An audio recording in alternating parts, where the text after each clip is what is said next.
Ladies and gentlemen, boys and girls, Poppies fans, wherever you may be, to Edgar Street.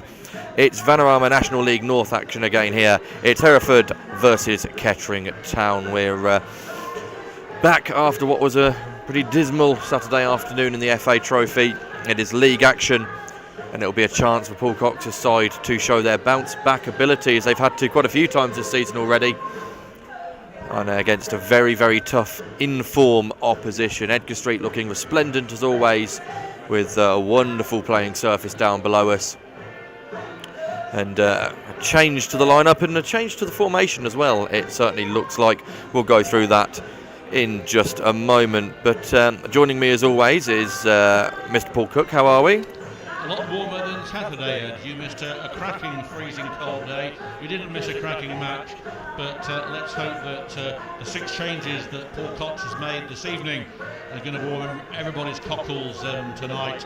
And for those that you haven't seen the team yet, Jordan Crawford gets his first start of the league campaign. I'll just go through Kettering Town's team for you. In goal once again is Rhys Davis, 2 Luke O'Neill, 3 Alex Brown, 4 Gary Storer, 5 Luke Ward, 6 Chris Smith, 7 Callum Powell, 8 Connor Kennedy, 9 Jerry McDonough, 10 Jordan Crawford, and 11 Rhys Sharp. Your sub this evening for the Poppies are 12 Connor Barrett, 14 Isaac Stones, 15 George Cooper, who is on loan for a month from Mansfield Town. He's a central defender. He's number 15. 16 Claudio Afusu, 24 Kyle Perry. Lamine Sheriff is injured, and we have suspensions for Connor Johnson. Connor Johnson and Harrison Neal. So they won't be playing obviously this evening. Hopefully they'll be back ready. 1-game suspensions for Saturday. But as Ed said, this is a different formation. We think it's 4-4-2. We do, yeah. We think that Davis will start in goal, obviously. O'Neill on the right, Ward, Smith in the middle, and Brown. Powell on the right, Kennedy, Storer in the middle, Sharp on the left, and McDonough and Crawford up top. And I've just managed to get through that one unscathed as I was hearing feedback in my right ear, trying to listen to sound levels, but I think I managed to get through that one without anyone noticing. Well, as Ed said, Hereford, the Bulls, under the managerialship of Josh Gowling, have won their last 4 games without conceding a goal. They beat Chorley 1-0 here at Edgar Street, Guiseley 2-0 away, Blythe Spartans 2-0 here, and Chester here on Saturday 1-0, or a week on Saturday 1-0. Leading goal scorer is Miles Story on 4 goals. Talking to the Hereford people prior to this game, they said they don't score many goals. They're winning okay, they're not scoring many goals. The leading goal scorer, Miles Story, has concussion from the game on Saturday. They are in 13th position in the league. They've got 19 points from 14 games, and are certainly, after their disastrous start to the season, have turned that corner. Hopefully we can turn the other corner tonight, and they begin to go on the downward spiral. Last time we were here was a fantastic 3-3 draw, 6 quality goals, 2 by Callum Powell. It was a very, very foggy day indeed, and if we get a repeat of that game this time though with a Kettering win, it would be fantastic. Kettering's results against Hereford haven't been particularly good, and in fact we haven't beaten this Hereford side, or this incarnation of Hereford AFC, since their formation, and we really need to do so to get back on our track record. Certainly after that disappointing performance on Saturday at Gloucester, and as Ed's already said, bounce back we need to do indeed. I've not seen Paul Cox as furious, didn't say a word on the team bus on the way back, very unlike him indeed. He was in conversation with John Ramshaw and Ben Marvin throughout the journey back, and already we've had 1 change in the lineup, and it's George Cooper, young George Cooper, who has made appearances for Mansfield Town's first team, and he's added to the squad. No doubt there will be more changes, as Paul Cox did indicate on Saturday, and we hope that those will be beneficial to Kettering incoming and outgoing players. I believe there's 1 in the offering outgoing, But until we get confirmation of that, we can't bring that to you. Staying tuned to all of our social media channels for news tomorrow, read that and in the future. So we're about 5 minutes away from kick-off here. I'll just go through the Hereford side in case any Hereford fans are listening in to us. They've got their own media here, but it is Brandon Hall in goal. Number 2 is Jared Hopkins. 4 is Luke Haynes. 5 Christian Pearce. 7 Ryan McLean. 10 Tom Owen Evans. 12 Levi Adoa. 14 Ryan Lloyd. 19 Mazar Kola. 21 Dan Smith. 23 Janai Gordon. That's your starting lineup there for the Bulls. And Edgar Street looking superb in the night here in Hereford. One, well, behind the goal on my left-hand side is going to be condemned, so I've been told, and haven't seen that in operation in a good number of years. Not too full at the moment. Average crowds really are from 2,200 right down to 1,100. So we'll see what today brings. There's a sprinkling of Kettering fans I can see around, probably 15 of them over there on the western side of the Len Western stand. Those that you have been here, Ed saying 10. So that or is extremely cold. So hopefully a few more will turn up and spur on the poppies. But it's a long journey in midweek. There were quite a lot of roadworks on the way down. We got here nice and early, and hopefully that those fans that have made it will see a much improved performance, Ed, this evening. Yeah, it needs to be massively. As you say, I wasn't there on Saturday, so I can't comment on the performance, but certainly didn't sound like a typical Paul Cox team performance. And he will have been making that very clear in the changing rooms before this game.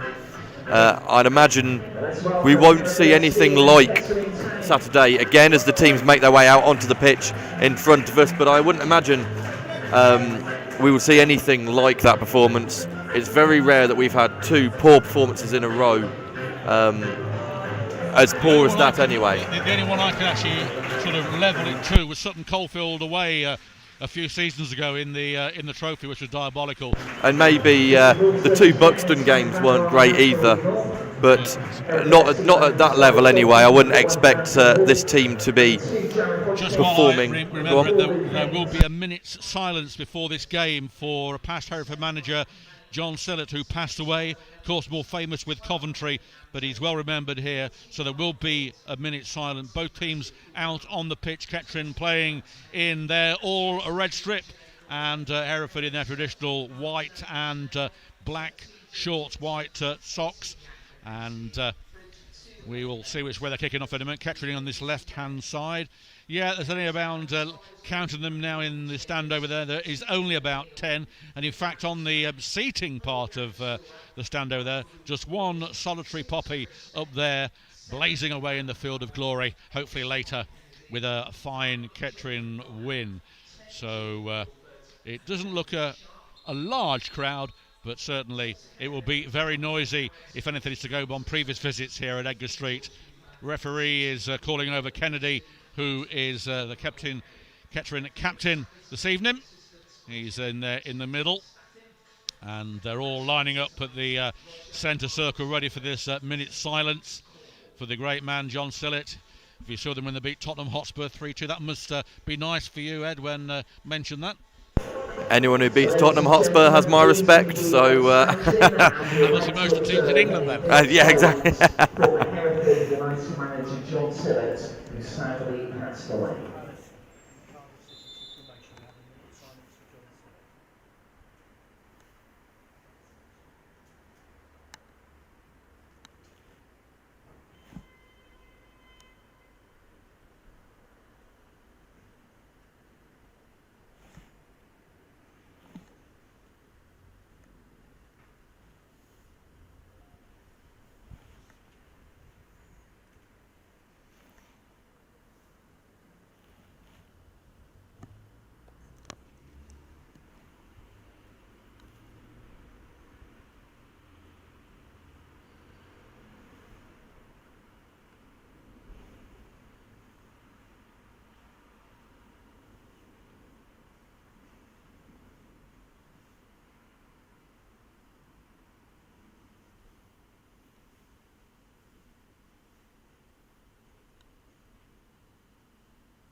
Impeccably observed the minute silence, and it's going to be Kettering to kick off.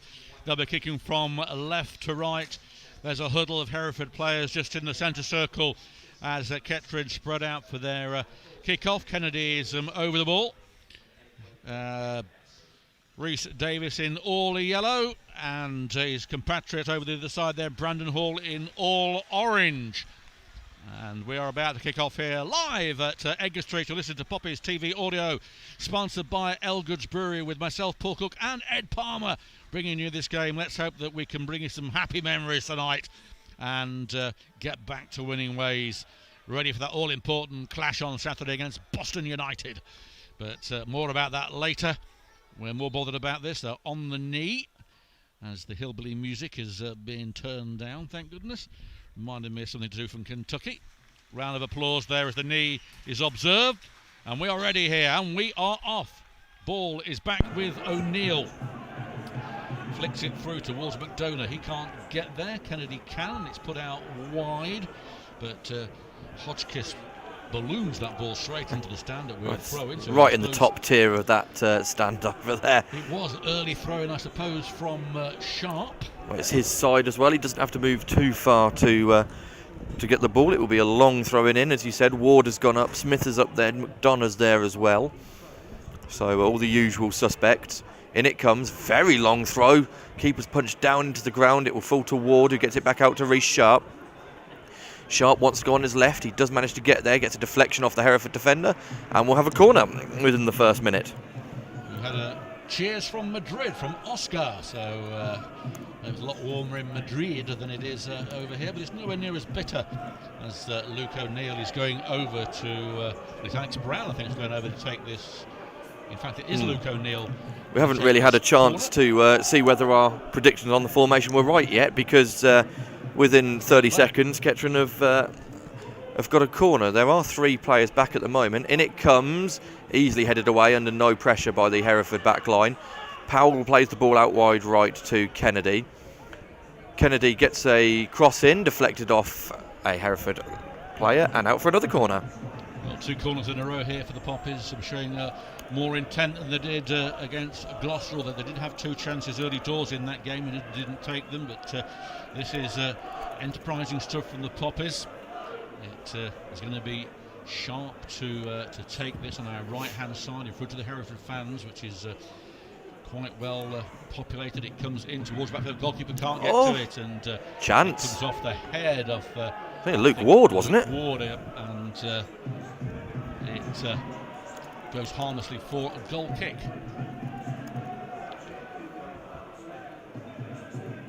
So we're waiting for Brandon Hall to get us underway.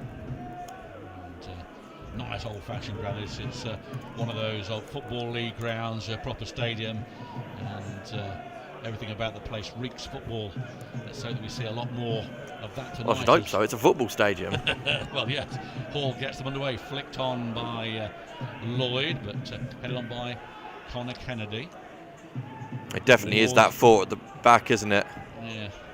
Long ball forward, should be seen out by Kettering. It won't do, actually.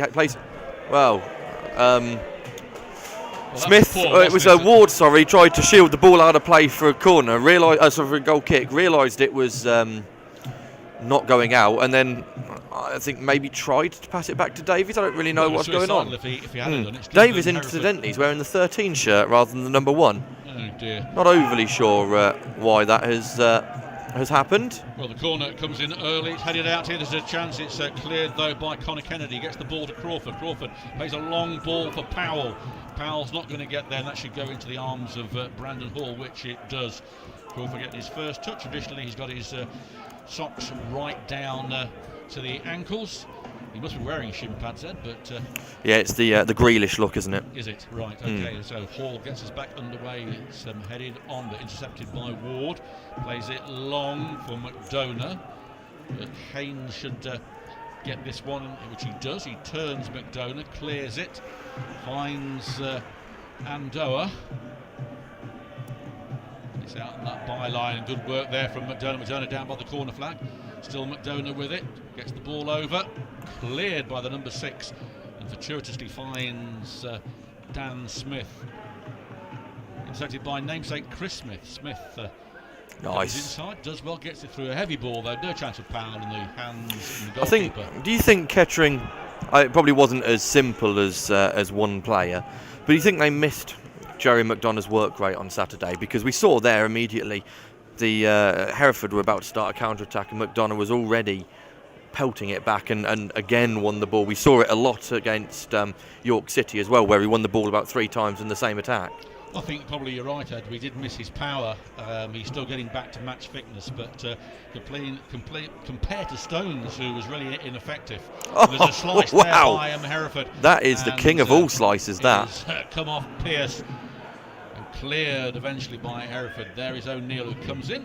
That should be a Hereford throw. But going back to McDonough, he's a powerhouse, isn't he? He enjoys playing for Kettering, doesn't want to be on the bench at FC Halifax, and would be surprised if they try and keep him on for longer from his loan period, which comes to an end, I think, pretty soon. Of course, the other part of that is if he does start performing very well for Kettering, FC Halifax will want him back because they may want to not put him on the bench if he plays well. That's the other side of the coin, isn't it? But so we need him to play well, but just not well enough that Halifax want him back.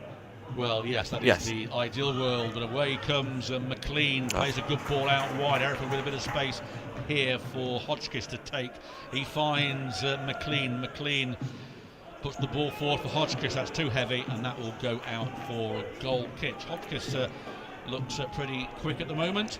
McLean scored a couple of goals for Hereford, with their leading goal scorer missing. They will be reliant on McLean to get that ball into the net. Of course, first league start for Jordan Crawford. He did start against AFC, them down the road in the Hillier Cup. Didn't really get into the game in that one. This is a chance to show that, to show Paul Cox what he's been missing out on, I guess. The problem with Crawford at AFC, you know who, was that he was trying too hard to prove that he needs to start. Everything was rush. He needs to calm down, play his natural game, because he has got that ability.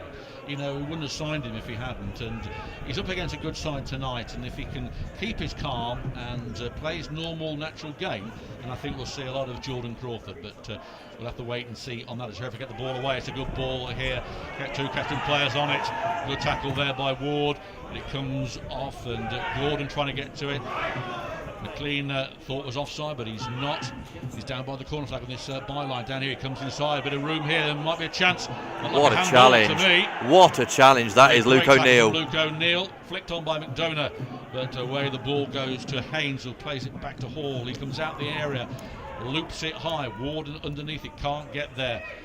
O'Neill can, he pumps that forward, but that goes to no Kettering player, and Hodgkiss makes a bit of a song and dance about that one before returning the ball to his goalkeeper, who then bowls it back out to him on the right hand side, on the far side. Owen Evans with the ball in the centre of the park. Not much movement now through, plays it out square, and a bit of advancement here. It's now back on this win here for Andoa. He puts the ball in, Ward is there again, but Gordon's going to be a bit of a handful for Ward.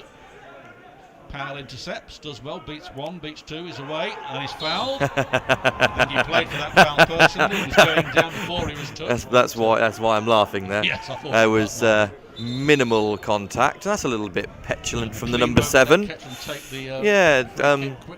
Connor Kennedy had his hand on the ball ready to take it, and McLean just booted it out of his hand. Referee is speaking to McLean, and I think saying, let's not have any of that. As we're only about 7 minutes into the game anyway, so 8 minutes, apologies. But referee today is not on the team sheet. Oh yes, there he is, Savasiani. Who? Savasiani. And his assistant referees Jack Clench and Tom Statten. Sounds like a firm of solicitors, doesn't it? Yanni, Clench and Statten. Yes, from New York. Anyway, O'Neill with this free kick right on this right hand side near the halfway line. Right footed, puts it in towards Storer at the back. That doesn't get there, but Kettering throw in, but Sharp has been left dumped on the floor as he tried to head that one. In fact, it was Sharp, apologies. He's now up and hobbling towards the touchline. Of course, he's quite fragile. He's Sharp. He's He's been out a lot, hasn't he? Yeah, this is his longest stretch of games that he's played in this Kettering side this season. It'll be a long throw-in from him.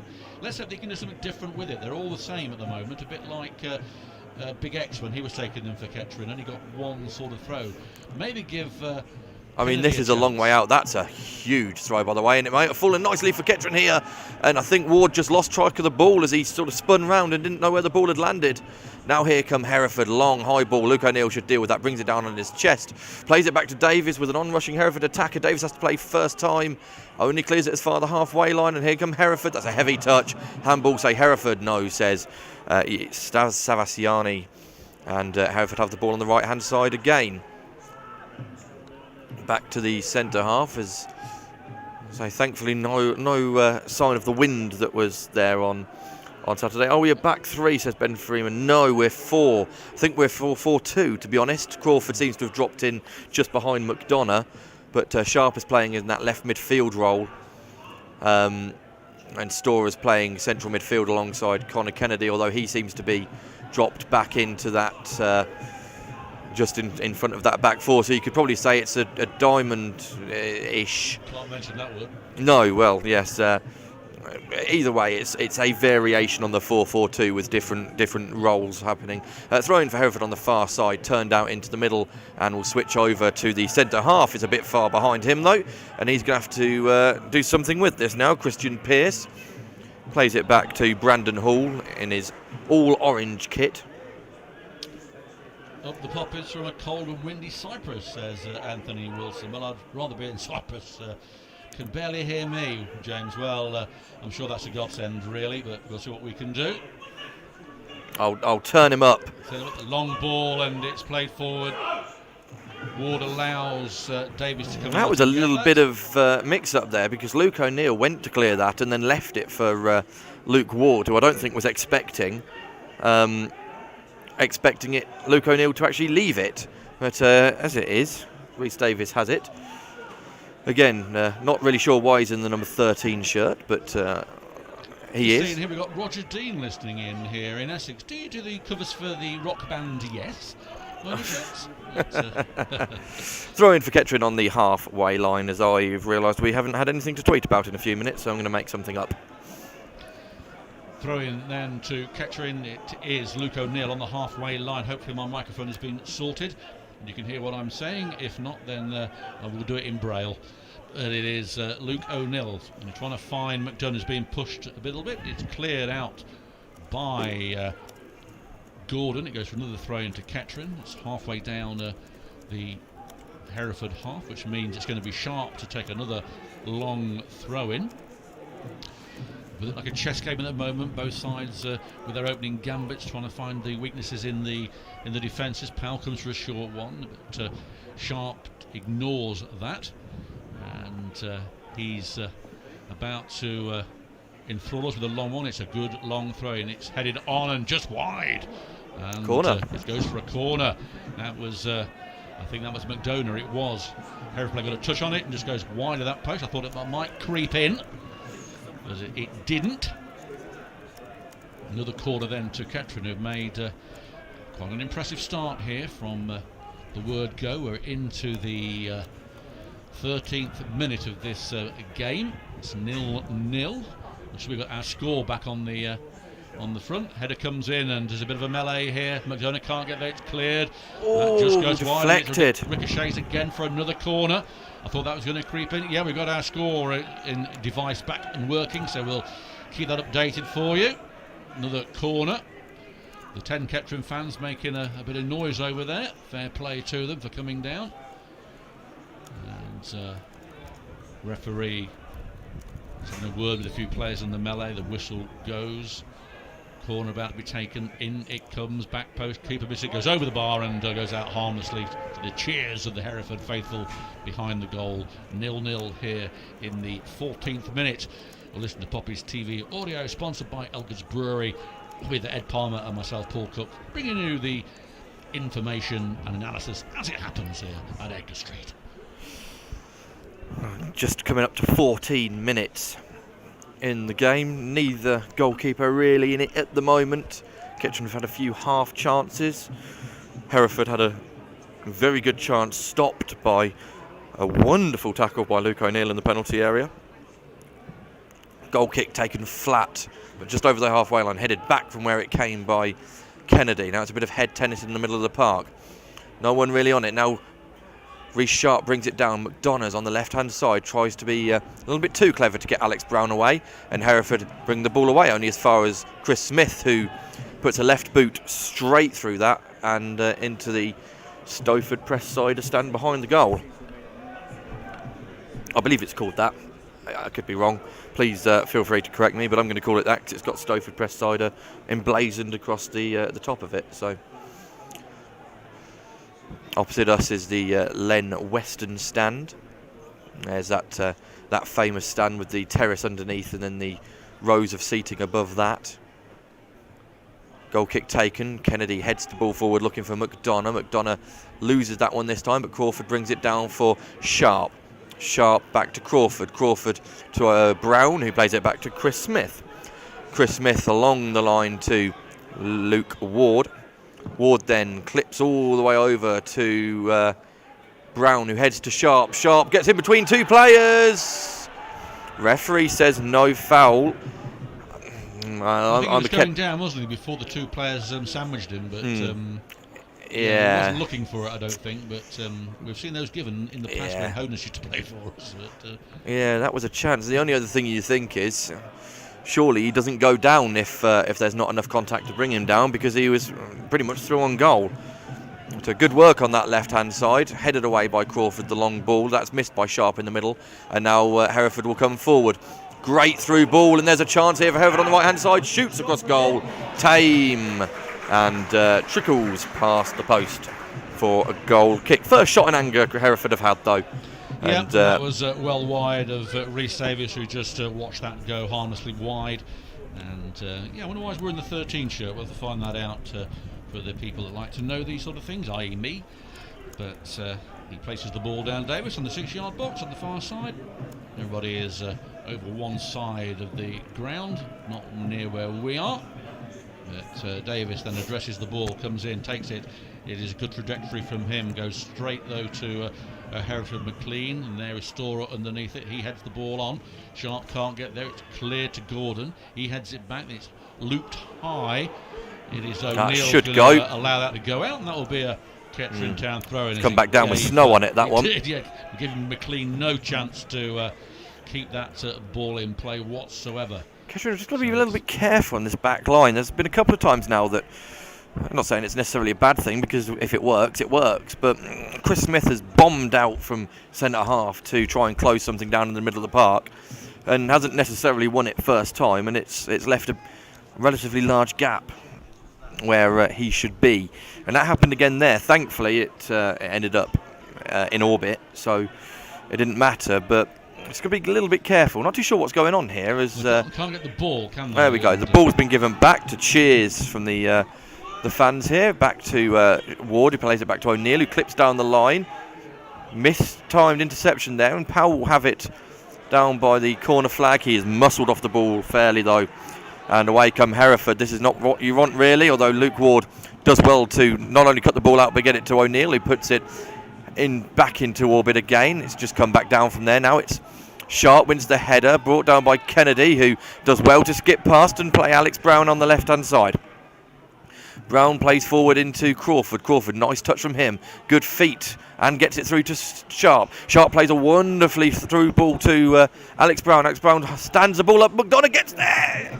It's off a defender and out for another corner. Lovely movement from the Poppies there, started by Jordan Crawford, and Sharp putting the ball over, and only a deflection from a Hereford defender stopped that one from going in by McDonough. So another corner to Kettering, who have certainly whipped themselves up into a frenzy here, and they needed to do so after that appalling performance on Saturday. Can't keep mentioning that, but at the moment, after how many minutes gone here, into the 19th minute, they are doing really well. It's a corner on the far side. It's O'Neill with it. Melee on the line. Poor corner. Awful. And it goes low. It's headed out by Hereford. Back though to Powell. He puts it out back to the corner taker. Have another go. Himself now. Plays it to Powell though. Powell One touch, two touch, puts the ball in, fires a shot in. Over. Goes high and wide. Powell, of course, who absolutely terrorised Hereford here last season, scoring two spectacular goals. The one from the outside of his boot, from the edge of the box, was still stands. To me, is one of the best goals I've seen in person. It was wonderful, but not on target that time was Callum Powell. Started earlier. Dare I look? No, I wouldn't bother. It is going to be goal kick by Brandon Hall. As I say, Hereford haven't conceded a goal in this is their 5th game so far, and they've won the last 4, so they are in form. And be nice for Kettering to rub some salt in the wounds on that one. It is won by Sharp on the far side, doing well. He's having to play the ball back though. He's under pressure, and the ball goes out. That will be a Hereford throw, unfortunately. And it is going to be Hotchkiss to take this on the far side. I think the issue at the moment here is Kettering have enjoyed a fair bit of pressure in this first half, for the first 20 minutes or so. If Kettering go 1-0 down, heaven forbid, I wonder what that will do to the mentality of the players, having, and it's not unfair to say, having been on top in the early stages of this game. Well, there we go. It's been taken. It is with Owen Evans. It's back to the Owen Evans again. It's a good 1-2. Here he turns. Right foot, he puts the ball in towards that back post. A great ball. There's Gordon underneath it. It might be a shot here from McLean. Goes one way, goes the other. Tries a shot, kicks it. Air shot. And Ward clears it out to Powell, but it's intercepted by Lloyd. And that was unfortunate because McLean gets the ball. Good 1-2 here. Lloyd going the way through, tries in a shot to Andoa. Offside goal! Offside! And he was about 3 or 4 yards offside. It was Dean Smith, or Dan Smith even. And good work though from Hereford. And it was a couple of yards offside, but a good movement. And just shows that if you aren't concentrating, they can do that to you. But luckily on this occasion for the Poppies, we've had all the play really up until that point. It is an offside, so it will be a free kick taken quickly. It's back to O'Neill. O'Neill right footed, puts it long towards O'Neill. He heads it down here. There's a chance if Crawford can get there. He can't. He tangs with the goalkeeper. The goalkeeper then has to go. There's a bit of argy-bargy here. Goalkeeper having a go at Crawford, but it's intercepted by the referee. Just a few little purses, not handbags, purses, I think we can see. Smith heads the ball back from the goal kick, put back in by Lloyd. The one thing Kettering can't allow is an in-form Hereford side to hit their stride. No. And that was a sighter from Hereford, and it's their best chance of the game so far. But that has to be the only one for the next 5 or 10 minutes from a Kettering point of view, because if they have another one in the next couple of minutes and then another one, the quality will show eventually. Kettering have got to nip that in the bud early on, and Kennedy looks to do that by setting Powell away on the right hand side. He will be not getting there, out for a throw-in. Crawford it's only taken him 20 minutes of his first league start to start winding up the opposition, which is nice. Well, good interception there from O'Neill. He finds Storer. Storer has to play the ball back though to Davis, who comes out, and he plays a long ball. It's a poor ball from Davis, and a nonsensical ball goes straight to the opposing goalkeeper. So put too much in it, didn't he? He did put too much in it, and didn't need that. Looking for the old, club, looking for the old Asmir Begovic. Oh no, he was the one who conceded, wasn't he? Yes. When he scored from the edge of his own area. It wasn't Asmir Begovic. I do apologise. It's flicked on by Storer from the goal kick, and it is on the far side with Hotchkiss. He plays it square in the middle of the field. Lloyd's waiting for it, as is McLean.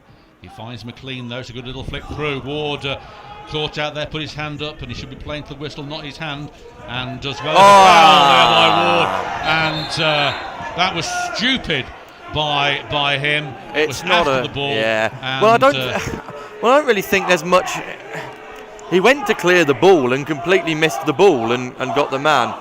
He's not going to be sent off, I wouldn't imagine. But well, you can't believe it. Ward, Storer's in there. There's a melee going on now. There's a few. Kettering unhappy with the amount of Hereford players surrounding the referee.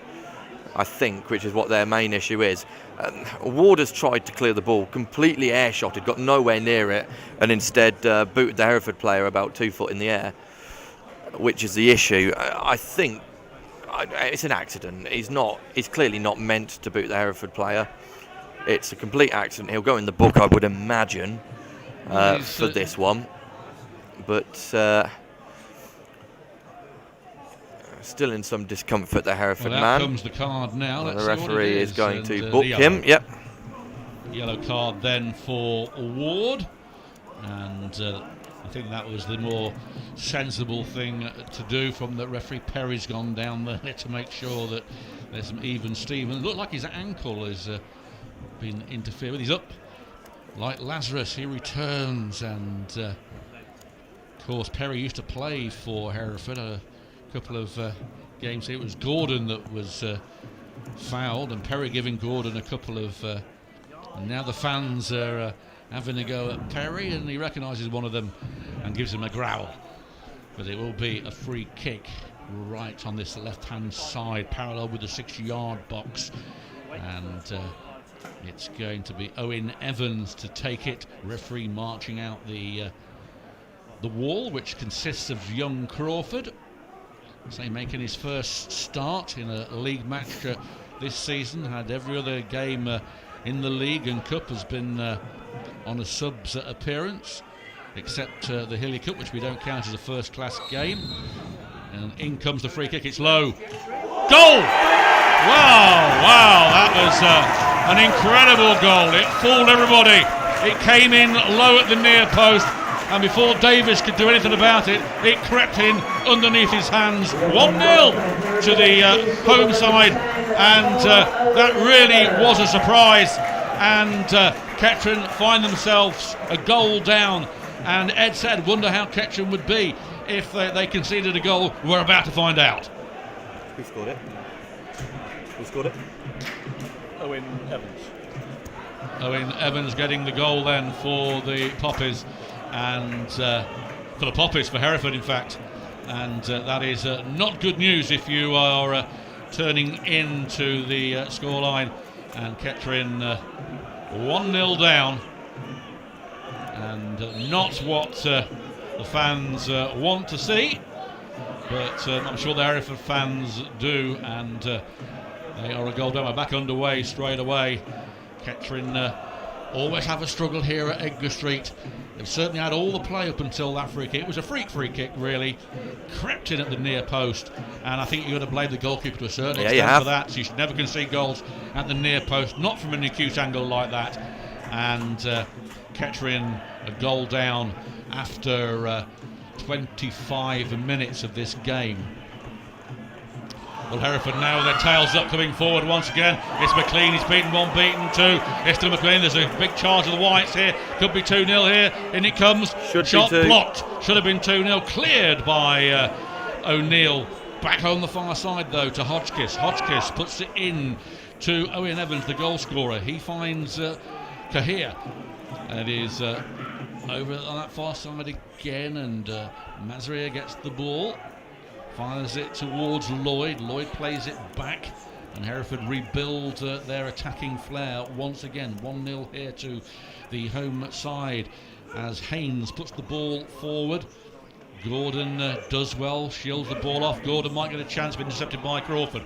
Crawford gets it to Powell. Powell turns, then is fouled, and the Hereford fans don't like that. Referee says yes. Easy one. And it is a foul to the Poppies, and say if you've just joined us, not good news, and we will see how the Poppies react to that. Davis with another error, must be his about 5 this season. There's certainly been a couple, that is for sure. Yeah. And they're made even worse when they are howlers, which that one was. Free kick taken by O'Neill. It finds Storer, who puts it out wide. He finds Brown. Alex Brown takes it on, does well. Brown on the far side, puts the ball in here, flicked on, and that goes over from a deft header by Crawford, getting into a good position just inside the 6-yard box, but it fleetly came on the top of his head and sails over the bar. And it remains, as I say, 1-0 to the Bulls, who are now on their 5th successive win if it goes this way. Plenty of time to go, of course, for all things to change. As we know, football is a funny old game. But Kettering not had a lot of luck in the last few games, well, the last couple of games anyway. And that certainly went against them. And as you'll see probably on highlights in the future of that one, it was a free goal. Well, I can't remember where they record the highlights from. I think it's this side, and I hope it's this side, because this will be the best angle to see that goal, because I'm still a little confused as to how it managed to end up in the back of the net, to be honest. Powell puts a cross in, gets nowhere near anybody, and is cleared away. Kennedy has to play back to Smith, who plays back to Rhys Davies, who takes the touch and clips long forward. Absolutely no one there in Kettering colours, and a poor touch from the Hereford number 12, Ando. Lets Kettering off the hook and puts it out for a throw-in instead of an attack for Hereford. Well, O'Neill's going to take this throw-in. He pinching a few yards towards the halfway line. He's right at the halfway line now. Takes it towards McDonough, who pushes the Hereford player, which the linesman sees quite rightly, and that will be a foul conceded. Yeah, really, there's he didn't need to do that. There's strength, and then there's just shoving someone to the ground, and I think he's crossed that line a little bit. I'm still perplexed as to how that goal has ended up in the back of the net, to be honest. It's almost like that Davis collides with the post and the ball, and he's it's almost like he almost slipped. Or I think Davis tries to clear it with his foot because that's the closest thing to it, and kicks the post rather than the ball. And it goes and then I don't know. We'll have to see the highlights because a goalkeeping error, one that he won't enjoy seeing again, and one that the Poppies won't enjoy because they're behind in a game they shouldn't be. As O'Neill gets the ball towards Conor Kennedy, it's hooked on by Storer. McDonough up front, headed back there by Kennedy towards Crawford. Headed out by Lloyd to Storer, he puts it out wide to Powell. He's got 2 or 3 around him, Powell. He comes inside, beats one, beats two. Nice work. Powell puts the ball, a little flick, and Crawford gets it, does well, but has to go back with the ball. Plays it to O'Neill. O'Neill somehow finds Kennedy, and then Kennedy forgets the ball. And Hereford get the ball away, and there's another mistake from Kettering, and away comes McLean. He's racing away down, it's 30 yards, he's come by. He's coming into the penalty area. Ward is there, in comes McLean. McLean byline, stopped by O'Neill and cleared in the nick of time. But it's back from Lloyd. It's back with Owen Evans, puts the ball in, it should be a corner. And it came back off the Hereford man as it before it went out of play. And he knows it as well. Yeah, linesman gave a corner. That is now the second time that I can think of that Luke O'Neill has been beaten in the middle of the park, but has managed to recover and make almost instantly, wasn't it? make an important block or tackle in the penalty area. So, of course, we'd prefer him not to be making the error in the first place. But the second best thing is he makes up for it. Although not helping Kettering at the moment, still 1-0 down, 33 minutes, well 33rd minute, 32 on the clock. That clearance is into the top tier again by Hereford on the left hand side. And Kettering will have a chance to put a long throw in again. And I know what you're saying about these long throws, but to be fair today, they have caused quite a bit of confusion in that back line. None of them have really been comfortably cleared. It's always, they've been cleared at the second attempt. So if Kettering can get that first attempt a bit better, then there could be something on here. In it comes this time to be cleared at the first attempt. Yep, there we go. I had to say it, didn't I? But it comes back out to Sharp. He puts a great ball in. Keeper punches rather than catches. Probably a good decision by him there. And then Alex Brown lofts one into the penalty area, and there's no red shirt. He was, and that's a wonderful throw from the goalkeeper. Unfortunately, it goes straight out of play for a throw-in. And Luke O'Neill's throw-in is straight to a Hereford man with no Kettering player, and it was in about 5 yards of where he threw the ball. I pretty full football from both sides. Don't really know who he's spotted there, who he's actually aiming at. That's how poor that one was. That ball forward from Hereford will go straight out of play for a goal kick. I'm not really too sure who Luke O'Neill was aiming for there, because there wasn't a Kettering player anywhere near where he put the ball. Maybe he tried to hit it longer, and I don't know, it slipped. That's a bizarre one. 12 minutes until the half. Kettering still trailing 1-0. Thanks to a freak goal, it has to be said. Long kick from Davies, beats everyone, and Crawford might get on the end of this here. On the left-hand side of the penalty area, lays it back to Sharp. Sharp puts the ball in, it's cleared away, and Kennedy thought against volleying it. Now comes out to Callum Powell. Powell onto his right foot, loses the ball, did too much. And Hereford will break again. Important touch by Ward to hold up the Hereford man who still has the ball. It's the 23, Janai Gordon. And Hereford have the ball in the middle of the park, back out, calming it down with the defence. Now they come forward again. That ball down the wing is going to be kept in, I think, by the number 7, McLean. Right down by the corner flag. O'Neill is standing him up all the way back to a completely unmarked Ando, whose touch is heavy, but it falls to Kuyar anyway. Out to the right-hand side of Hereford's attack. Now into Owen Evans, the goal scorer, back to the centre half. Out on the right-hand side again by Hereford. Hereford into Dan Smith. Dan Smith well tackled by Chris Smith, who again left his defensive position to go and make that challenge. All the way back to Rhys Davies now, who calms the ball down. He's being told to relax by Paul Cox, which he does. And kicks long towards absolutely no one in red. Kettering will get the second ball though, and Brown heads straight off the face of Dan Smith. And then lofts the ball high towards the back line of Hereford, cleared away easily and picked up in the middle of the park, although Sharp does enough to bring the ball under control and play back to Chris Smith, who switches to the line to Luke O'Neill, whose first time lofted ball is easily intercepted by Hereford, and they'll come away again with another ball into orbit, brought down on the chest of the Hereford man. Good stab away from Luke Ward, who gets it to Connor Kennedy. Connor Kennedy all the way over to Alex Brown right on the touchline. He's got no options, so has to go back to Chris Smith in the middle of the park. Now Ward plays it back to Chris Smith. Smith has no options. He'll go long, looking for O'Neill.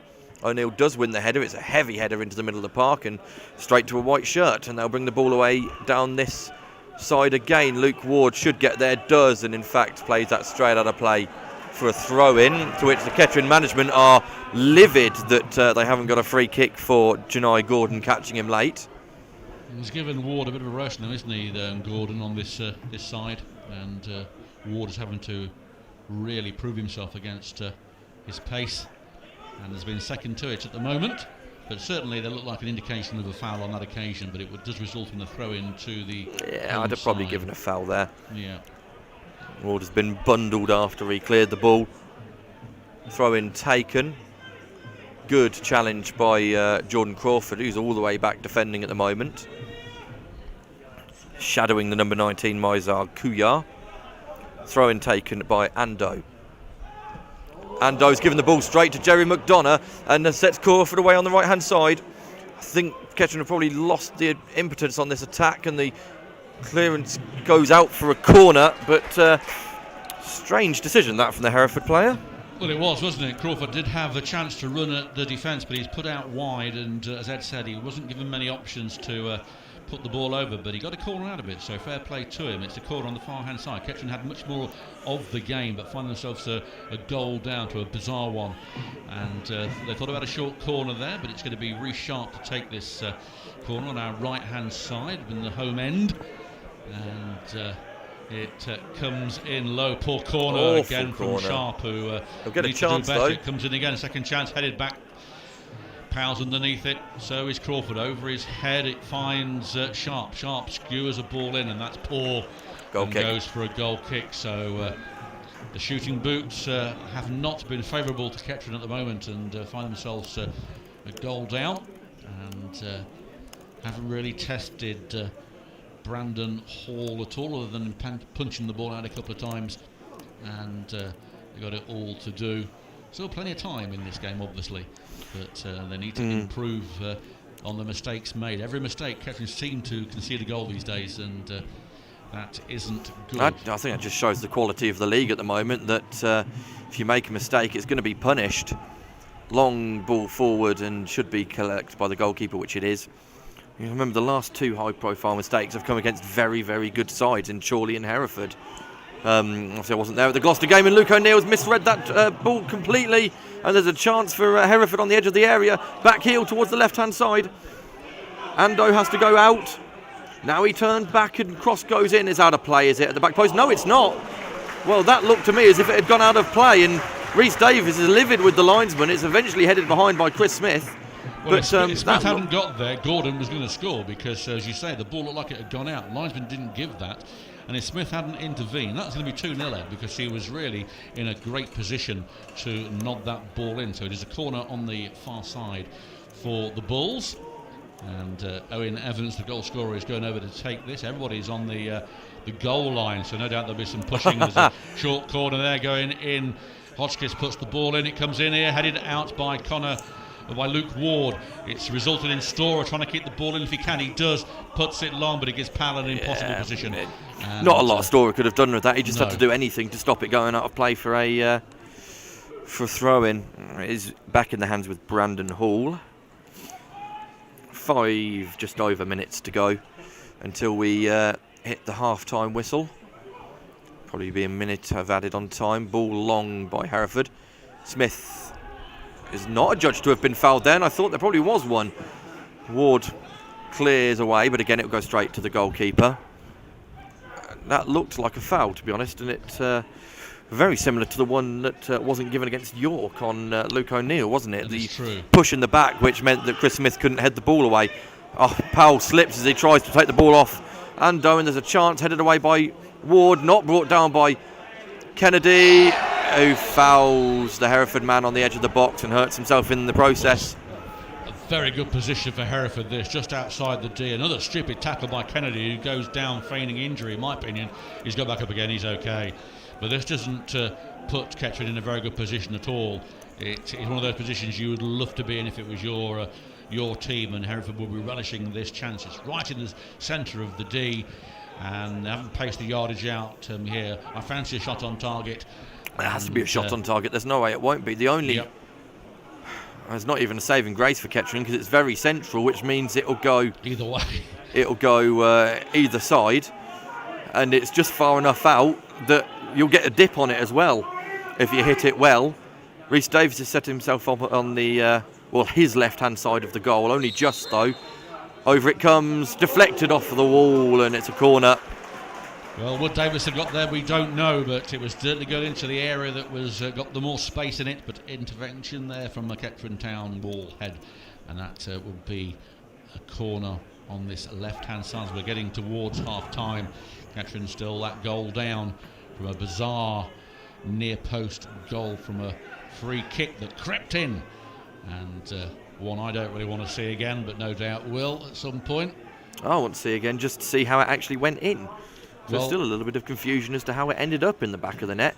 In it comes Rhys Davies. Good claim there. So away Kettering go. Davies no was options. Interfered with there by Gordon, nothing by the referee. Yeah, he also has absolutely no options. Callum Powell will get underneath this. No, he won't. Keeper comes out. No, just play the advantage. If there's an offside but the ball is in the keeper's hands, play the advantage. Allow football to be played. We're now stopping the game for 30 seconds whilst the ball's placed on the right spot and a free kick is taken. Yeah. If the ball is in the goalkeeper's hands, thank you, Lino, for putting his flag up.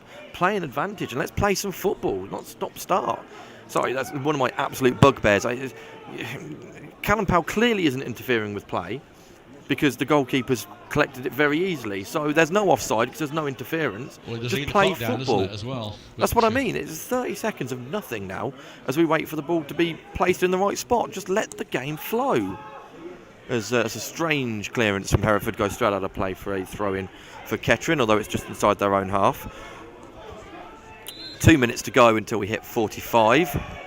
There'll be some time added on. I would think just about a minute or so as Ward almost stumbles, giving the ball back to Davis. Davis taking a touch too many almost and trying to find Crawford. He won't get there, and out comes the goalkeeper. It won't go in the area though, so... No, he's going to have to play it. Oh, well done. And Hotchkiss gets it from the goalkeeper, clears it. And he goes towards Brown. He finds Storer on the far side. Storer plays it back to Brown. Brown takes a punt forward. Crawford would have been offside, but it's kept in by the Hereford player. Back to the goalkeeper. and he'll take that forward, wind down this clock as it's pushed forward by Hall. Smith beaten to it. Gordon gets the ball, but it finds O'Neill. He plays it out wide for O'Neill, but that's headed on. Sharp, actually, not O'Neill. It was Sharp who headed harmlessly. But again, you saw Hall's, there how hands. far out of position. Obviously, you didn't on the radio, but I'm talking to you directly, Paul. How far Chris Smith came out of position to try and win that header. Yeah. And had that fallen to a Hereford man, there's a big Chris Smith-shaped hole in the centre of defence where he has just left. Well, that's right, and that's what they get punished by when they're out of position, isn't it? And that's what happened on Saturday when they had free kicks and counter-attack one. Throw being taken towards McDonough, but it finds Powell. Powell has got two round him. Powell goes down. This time it is a foul. Absolutely it was, yeah. And a bit of argy-bargy on Powell. No, there's not argy-bargy. It's just Powell tried to get up and had his legs tangled with the Hereford man, and there's all smiles and handshakes as they realised what had happened. This is the perfect opportunity for the Poppies to get a goal. Well, this isn't too dissimilar from where Hereford's free kick was, just obviously at the other end of the pitch. Bit more acute. It is, yeah, it is a little bit more further away from the touchline. Actually, now I look at where the ball's been spotted, but a good position to swing one in from Sharp. It'll be a much different angle from a corner, so you can really whip that ball in towards the goalkeeper. In it comes, headed away easily by Hereford though. Brought down by Ward, who's practically cleared that for Hereford, and then Storer has lumped that one into orbit. Bounces once on the edge of the area. McDonough can't get there. He is felled, but clearly not fouled. The ball forward should be dealt with by Luke O'Neill. And it wasn't. Sorry, it wasn't Luke O'Neill. It was Reece Sharp. He was tackled cleanly, and a slip from the Hereford man means that the attack is just slowed down slightly, but now it gets up to speed again on the right-hand side. Into the centre. Kettering back into some sort of position. And Hereford have the ball on the halfway line. We've hit 45 minutes, by the way.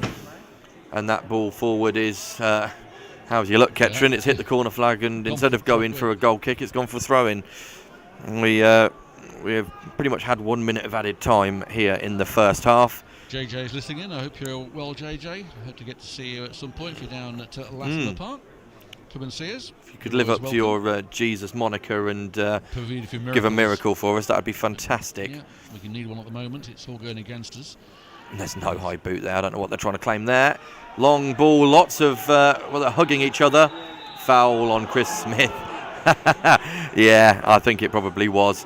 I mean, they very early. From the linesman, isn't it, as well? So, yeah, it looks like you swap shirts after the game, I think, rather than in the 46th minute. It's going to be Davis then to take this free kick as we're getting into the final embers of this first half. A half that's been very nip and tuck, really, with one bizarre goal in it. And Kettering need to respond if they can in this second half to get back on level terms. But there's a Storer's been hurt in the head there, but he's okay as McDonough feeds the ball back to Sharp. Sharp right foot, he puts the ball in. There's Crawford, can't get there. He's well dealt with by the Hereford defence. If Crawford had got anything on that, he may have put the goalkeeper under pressure. But it is O'Neill. Referee looked at his watch, and there goes the whistle. So it is half time here at Edgar Street. It is Kettering Town are losing this one 1-0 to Hereford. A bizarre goal scored from a free kick, crept in at the near post. A combination of poor goalkeeping, bit of bad luck, and an accident maybe thrown in, and Kettering find themselves a goal behind. Not a lot more other than that, really. It's been rough and tumble stuff, and Hereford certainly here to take some points off as we need to get back into the second half. Just while we are on, we've got Boston United at Latimer Park on Saturday, and joining me in the studio prior to the game is going to be Rich English. Who's he? I hear you all asking. Well, he is the head honcho at Sporting Denver. So he'll be in the studio prior to the game. We'll have some bit of footage there for you as well. But here at Edgar Street, Ed and I are going to take a break. It is Hereford United 1, or Hereford 1, Kettering Town 0.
in the second half. Well, welcome back to Edgar Street. Hereford are joining us on the pitch, and Kettering, I'm sure, won't be far behind. It's Hereford 1, Kettering Town 0 after a freak error from Rhys Davies, and we're still not overly sure how the ball ended up in the back of the net. We've had 3 of us talk about it for the majority of half time, and haven't really come to a consensus how it's ended up where it was. Maybe worth a look at the highlights after that. Hopefully there'll be some highlights to look at in the second half when Kettering score 7 past Hereford. Well, if they do that, Ed, then I might unceremoniously run across the halfway line semi-clad. You heard it here first. So that I'm quite safe, I think. Of course, if Kettering could do an England ladies and score 19, that would be fantastic. But how can that be football? I mean, all these scores, are that sort of height, aren't they? 19-0, 9-8. It's like the San Marinos of the world, isn't it? Losing 10-12-0 every tournament. I couldn't watch that. One-sided games are. You don't learn anything from it as a winning team, really. Still awaiting Kettering to come out for the second half. Didn't look like there's going to be any substitutions at half-time. Perry just talking to former teammates there. He's having a chat with Christian Pearce on the halfway line. As the Kettering substitutes wander back to the dugouts. Still no sign of the away side. Wonder whether Hereford... The others have made. Yep. Fosu's here as well, so not too sure. Oh, no, here he is. We haven't seen Isaac Stones yet, but I wouldn't see him coming on really unless there's a knock to anyone. Yeah, it's. I wonder whether either Hereford have come out early or Kettering are coming out late. Still no sign of Kettering. Not really a lot to report from that first half. Kettering, a lot of ball in the air in the final third, but nothing has actually happened with it. It's very bizarre circumstances where you would say Kettering have played quite well, to be honest. They've not been poor. And as we've said, quite a lot of possession in the final third. There were a fair few corners for that Kettering have had, which show attacking intent, but nothing happening with them. How many times have we extended Brandon Hall? Well, he punched one which really he should have caught. But besides that, And that's it. if we're having balls in the final third, you just went with it. You nothing talking to the pressure and it creates chances. Kettering hasn't done that. A few over the bar and a punch out from the goalkeeper doesn't result in Kettering dominating the game, which they need to do. Hopefully this enforced time in the dressing room at half time, and we'll see something different. Hereford have been out there about 5 minutes at the moment, and Kettering still haven't appeared out of the dressing room. We don't know if any substitutions have been made yet. They've all gone back in there now. So the goal was scored on 26 minutes. Here they come. Around the ground as Kettering do come out, and they are going toward the Hereford end. So I think it's towards their favourite end, I suppose they can say. It's been a short and a very embarrassing dance in front of them. Right, that's it. Not a bad track though, with a great guitar solo. I'll give you that. There we have it. So no changes at the moment. As you were, Kettering kicking from right to left. We are waiting to get this game underway. Referee hasn't appeared. Apologies, no one's been able to hear you for the last couple of minutes. No change there then. So That wasn't done on purpose, I promise. But there we are. So, apologies for that. That's there you go. You should be able to hear Paul Cook now. Well, if you want to, that is. But if you want to, yeah. Both teams are now out on the field. We have been waiting for the poppies and the referee to appear. They have done. It's if you just joined us, it is Kettering Town are losing this one 1-0. A goal scored on 26th minute from Owen Evans. Bizarre free kick creeping in at the near post. I don't really want to see it again, but I suppose we have to find out how it crept in. No changes from either side, and We are now waiting to get underway. The music's still blaring out here. Referee signals both goalkeepers and linesmen that we are ready to start. And here we go. We are off. It is with Haynes. He plays it out wide, headed on by Storer, but Hereford first to it. Into the Kettering half is Hodgkiss, and he's just hoofed the ball out. Oh, that was for. I think the ball might be flat. Yeah, so new ball required. Throwing back to the referee to check. That's the new one that's been thrown in. Just 1-0 Newcastle. Let Shorty know. Unfortunately, he's run off to take some photos, so we'll leave him in suspense as Kettering play the ball all the way back. The Darlow result, if you can. We need to know that one. Just another losing 1-0 to Southport at the moment. But there we go. The ball is with Brandon Hall. He launches it forward, beats Brown, and there is Gordon chasing it down with Chris Smith. Gordon in the corner segment beats Smith easy, goes down, penalty. No, he's given a corner. Now that wouldn't mind seeing that one again to me from this distance. Ed shaking his head, but it has gone for a corner, thankfully. That's all we would have needed, was a penalty in the first minute of the second half. I think I'd have thrown the microphone down and walked out, but to the bus, that is. But it is going to be a corner to be sure. There's no one marking Hodgkiss as he comes in. There is now. Crawford's come to mark him down. Corner comes in towards that back post. There's a foul on, I'm not sure it was a foul, but Ward falls down as the ball is humped over the goal mouth, and it remains 1-0. So action already in this second half. And we have a better view of the Hereford goal mouth than we do of the goal mouth.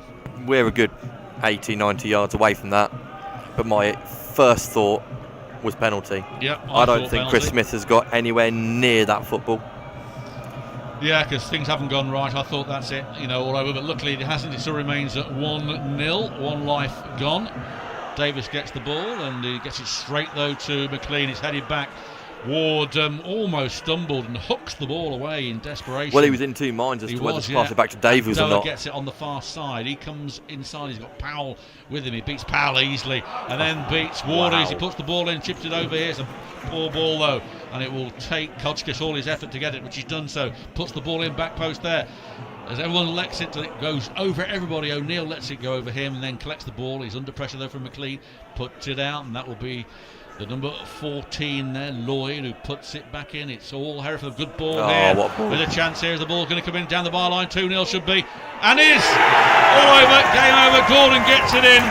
And Kettering undone. As easy as peasy. Well worked goal from Hereford. 2-0. And a difficult job has become a lot harder for Paul Cox and the Poppies as the Janelle Gordon then making it 2-0, and they're still over there with the stewards, and not good news, especially after half time. But you can see there Kettering undone, sliced open on the byline, and a tap in. Davis no chance, and that is going to be a very, very difficult, scoreline to reduce. And we can only hope that Kettering can get back into this. Otherwise, it's going to be a very, very long half indeed. We're back underway. O'Neill plays it through. We thought we'd escape with a penalty. That was one life gone. And straight away, Hereford go make it 2 as the ball through to Crawford. Can't get there. Cleared by Hodgkiss. Storer heads it back towards Sharp. Sharp chests it down, but he's beaten to it and cleared, and it comes off Sharp for a throw-in. Smith throws it back, and referee tells the Hereford players to get the ball back. Hodgkiss does so. And Kettering haven't won at Edgar Street since it's been Hereford AFC, and always seem to come a cropper here in the games that they play. Storer and Ward miscalculated. So terrible error from Kettering once again. Comes in, shoots, great save from Davis with one hand. He's furious with the Kettering defence, and so he should be. That was almost suicidal from Kettering. That should have been 3-0. Davis redeems himself a little bit, but it's a corner to the home side, and they are really on fire, and they want to win their 5th game in a row. They want to do it without conceding a goal, and they're well on target for doing that at the moment. The fans behind that goal sucking this ball in. Kettering under extreme pressure, and if you left the short corner again not being taken. He's taken 2 Kettering players away from the setup. It's going to be corner coming in it comes, it's medium height, comes in, back post cleared by Ward, back to the corner taker, Lloyd comes inside, it's just cleared by Brown. It's a throw in right on the corner flag. So more pressure for Paul Cox's Poppy's side. I can see Coxey down there, he's pointing and gesticulating, and won't be happy with what he's seen again. As I say, Kettering haven't played that bad. They've not started well in the second half, admittedly, but it is an upward hill battle. And now throw-in comes in long. Davis almost comes, it's headed out, only toward the throw-in taker, who fires in a shot, tackled well by Kettering, and it comes off the Hereford player. That should be a throw-in, which it is. Harrison Neal being missed, I think, tonight, Ed, and without him in the centre there, must be agonising watching on the sidelines. Referee You say that, but Kettering through the middle haven't really. That's not where the issues have been, to be quite honest. It's been down the wings that the issues for Kettering have happened. Crawford not fouled, says the referee. Then with a little bit of just kicking at each other down this side before it's cleared along by Hereford for another Kettering throw-in. The Hereford fans behind that goal now in full voice. And this chilly night is not too bad. It's nowhere near as bad as it was on Saturday. But need to shut them up and try and get back into this game as soon as possible. McDonough can't get there. Crawford can. He chests it down, flicks the ball forward for Powell to chase. He's got 4 round him, no Powell, and he's easily brushed off. Good tackle there, but adjudged a foul by Crawford on Hodgkiss, who goes down. Kennedy's got to be very careful. The sarcastic clapping into the referee's face is...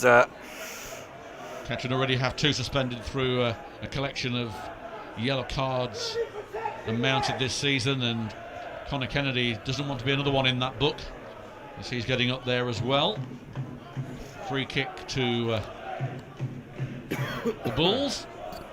Brandon Hall has come out to take it. It's parallel with the D. Referee's going over to check the ball.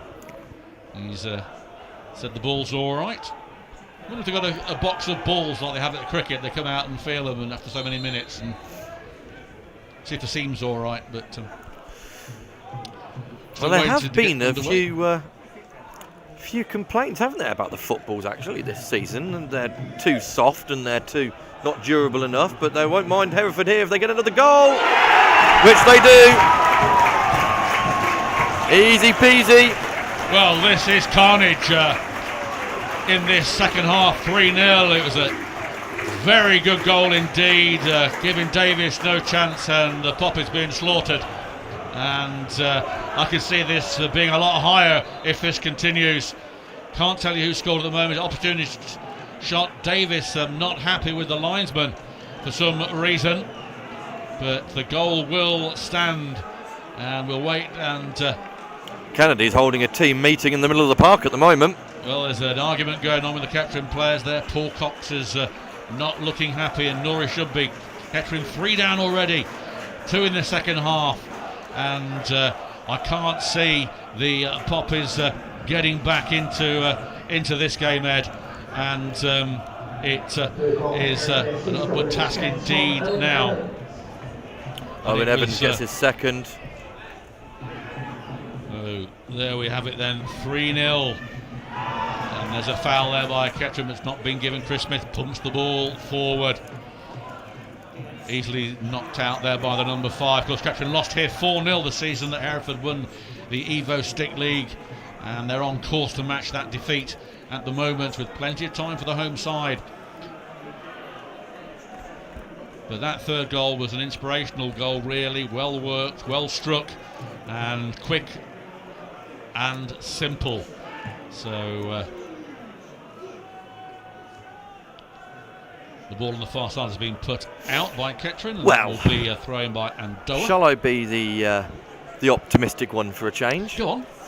Score here last season was 3-3. Hereford have got the 3. So we have got. We've got the all. No, I understand that we haven't got the 3 yet. Well, I only hope that your prophecy comes to some fruition, because I can't see where a goal's coming from Kettering at the moment. No shot on target yet. No shot Kettering. on target, really. And Brandon Hall hasn't been extended other than punching the ball out from a free Which kick. he should have caught. Which he should have caught. And all the fighting talk from the Kettering managerial team seems to have whittled out the window. Well, I don't know what was said at half-time, but within 10 minutes of the second half starting, Kettering have conceded 2. Well, So either the half-time team talk hasn't had the desired effect for Kettering, or Josh Gowling has rallied his players even further. Well, they should be cock-a-hoop at the moment with their tails really up as they've raced into a 3-0 lead. And there's a good ball here for Powell, who's onside, but I don't think he's going to get there. He's not easily defended. Don't and, foul him, well though. Won there by Pearce. There's a foul by Kennedy, who can't believe Kettering it. will thank the referee for that, because Hereford could have started an attack there. The Hereford player is up on his feet. Well, there's more than 10 the ball is poor again. Well, if the referee's having that much problem with the ball, they should change it rather than Well, which they are doing at last. I don't know whether the poor one was brought back on incidentally, or whether another one has gone, but just goes to show that the concerns over the footballs that are being used this season are coming to fruition a little bit. It's now the second football that has had to be, I was going to say tossed off, it's probably not the word to use, thrown away. Because of the quality of it. Here goes Hereford again through the middle, and on the right hand side they have the ball now. Now it's with Hodgkiss in the middle for another Hereford player who's twisting and turning. Haynes gives the ball straight away to Crawford, who sets away. McDonough on the left hand side. It should easily be picked up. This time it was Haynes, so apologies. It was Lloyd who gave that one away. The goal kick, the keeper's kick goes straight to Powell. It bounces off his shin out for a throw-in for Hereford. And we have got a long 33 minutes to go. Indeed, it's going to be a long, hard slog if this continues in this manner.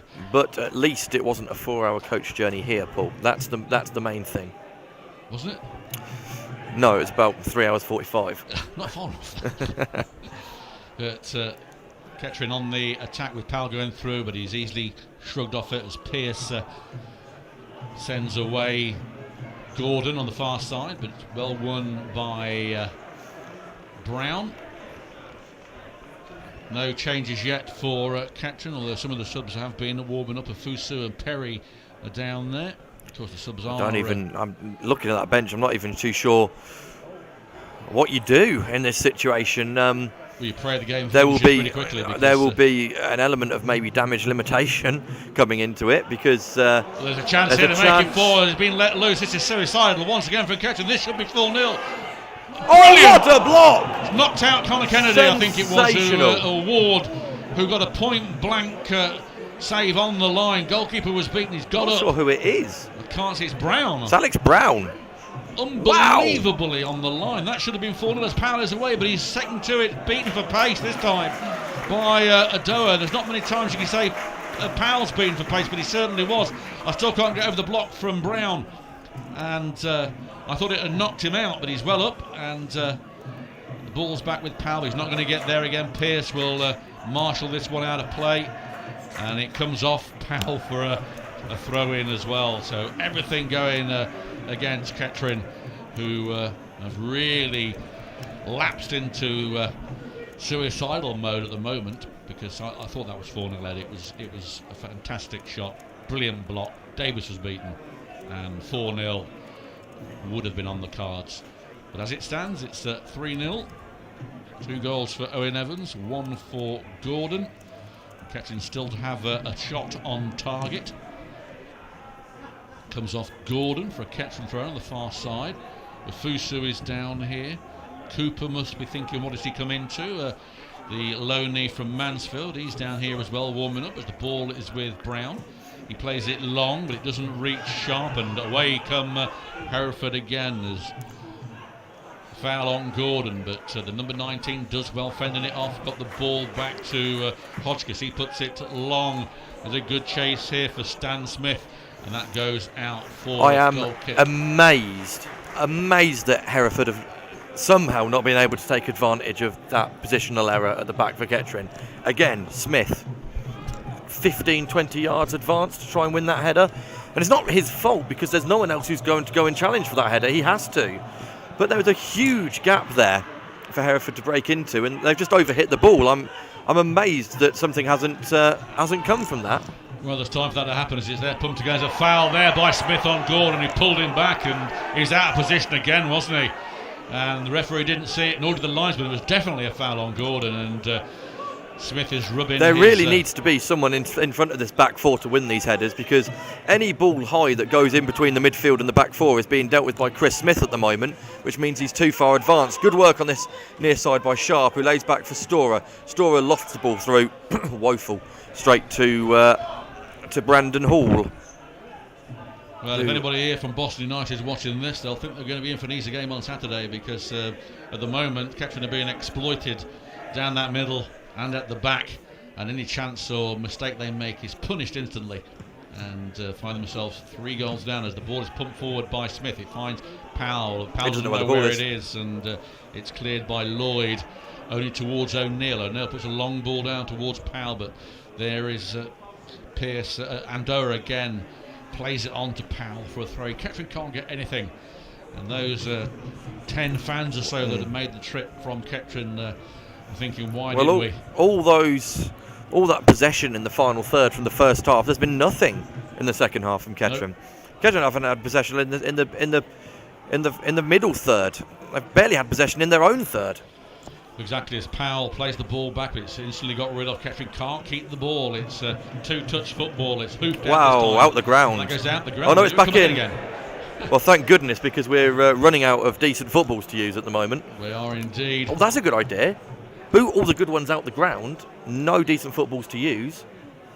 Game abandoned. But well, it's true. As the rain now comes down, or snow, or whatever it's going to be, it just begins to there you go. Matters. Here we go again. Never had a game yet where we've not had rain of some sort. I think it didn't rain at Gloucester, did it? But it was bitterly cold, and same scoreline at the moment. Successive 3-0s as we commentate, and McDonough I thought was being held. By the referee. Yeah, I thought he probably was. Good work from Crawford there to stop the counter-attack. I think he's overhit that. He has. Goal kick. Good work from Crawford initially, but a lot of people wanted Crawford in the side. He's been given that chance today, and he's run around. The problem is, I don't think anyone is doing anything in this side, to be honest. You can't blame Crawford for it. He's put a lot of effort in. He has put a shift in all fairness, yep. Jordan Crawford. It looks like he's sitting a bit further back. Powell is now the man forward. I'm not overly sure what the formation is at the moment.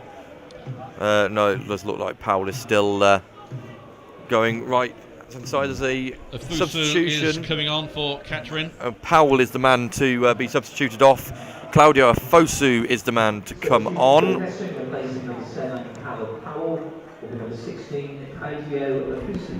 Well, once again, Powell hasn't really lived up to all the hype. Made some runs, but falls over quite a bit. So Afosu has come on, wearing distinctive yellow boots. And Callum Powell going through another period of non-scoring appearances for the club. He seemed to score in spurts, and this is one of the spurts that he doesn't. And the ball is out for a Hereford throw-in on the halfway line on this near side. Excellent. Hereford have just, Norwich have just equalised against Newcastle. We'll definitely tell Shorty that. So great control with the face of Dan Smith there. Although good work from Connor Kennedy, no apologies, Alex Brown. Then good work from Sharp, who is got 4 Hereford players around him and still manages to get the ball to Crawford. I have to say, Crawford does well to get the ball away there. Kettering are playing into troubled area, and then Kennedy just lofts it straight towards the goalkeeper. Not really too sure how that's happened. I have to say, in terms of performance-wise, the only one at the moment that is really standing out as having an above-par game is probably Reece Sharp. I think he's been sensational on this left-hand side in difficult circumstances. Yeah, there's still time for someone to be a hero. Let's hope that that happens. But Ed said Sharp has had a reasonable game. Very few others have. McDonough has done reasonably well, I think, as well on his own up there. No one's in the man of the match category, I don't think, as we would normally put it in as of yet, as Hereford battling with the ball, and there's a chance here.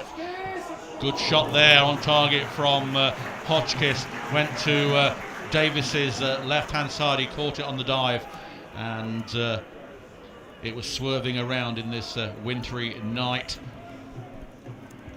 November ending disappointingly for the Poppies, as Davis gets the ball out trying to find Crawford. It doesn't. Storer underneath it, beaten to it.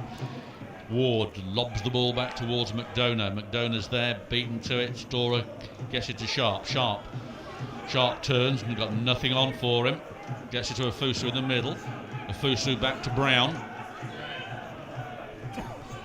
And Brown is beaten to it, and away come Hereford again. A mistake from Kettering, and the 19 is away, but interception from Afusu, who puts the ball back to Davis. Good job he was there, or another attack was looking. Poor ball though from Davis. It comes straight back, and Ward just hoofs the ball anywhere, which is terrible, really, giving Kettering no chance. There's no point in that whatsoever, and needs to control the ball, get it to a Kettering player, but gives it away straight away. Brown plays the ball back. Davis has to come off his line. He gets it on the good kick. Good kick out though in the penalty area. Gets it towards Crawford. He's beaten to it easily though, and Hereford begin another assault of an attack. But McDonough intervenes, gets the ball out wide to Sharp. Good work there from McDonough. Sharp's beaten to it once again. Ed's curse has hit him as the 21 breaks away. Dan Smith. It's Gordon with it, plays it back to the 19. He plays it square on the far side. Good work here from Hereford. It is Andoa in the penalty area. Andoa weaves his way round. It's going to be a corner. Overhit it. No, he's not. He's overhit it, luckily, and that's going for a goal kick. Well, it's knife through butter stuff, isn't it?